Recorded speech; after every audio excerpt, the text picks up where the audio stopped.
কলকাতার মিষ্টি দই, এক চামচ খুশি। কলকাতা মানেই রসগোল্লা, সন্দেশ আর মিষ্টি দই। যে কোনো বাঙালি উৎসব, শুভ অনুষ্ঠান বা রবিবারের স্পেশাল লাঞ্চ মিষ্টি দই ছাড়া যেন অপূর্ণ থেকে যায়। কিন্তু জানেন কি, কলকাতার মিষ্টি দইয়ের স্বাদ এত অনন্য কেন? তার রহস্য লুকিয়ে আছে এর ধীর সিদ্ধ পদ্ধতিতে, যেখানে টক দই আর গুড়ের মিশ্রণ তৈরি করে এক অপূর্ব মোলায়েম স্বাদ। হাতিবাগান, শ্যামবাজার বা বাগবাজারের পুরনো মিষ্টির দোকানগুলিতে গেলে পাবেন আসল সেই ঐতিহ্যবাহী মিষ্টি দই, যা একবার খেলে বারবার খেতে মন চায়।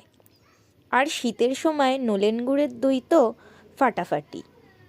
তাহলে আপনি শেষ কবে এক চামচ মিষ্টি দইয়ের স্বাদ নিয়েছেন? আর আপনার প্রিয় দইয়ের দোকান কোনটা কমেন্টে অবশ্যই জানান। এবং ভিডিওটা ভালো লাগলে লাইক এবং সাবস্ক্রাইব করুন। ধন্যবাদ। দেখা হবে আগামী ভিডিওতে।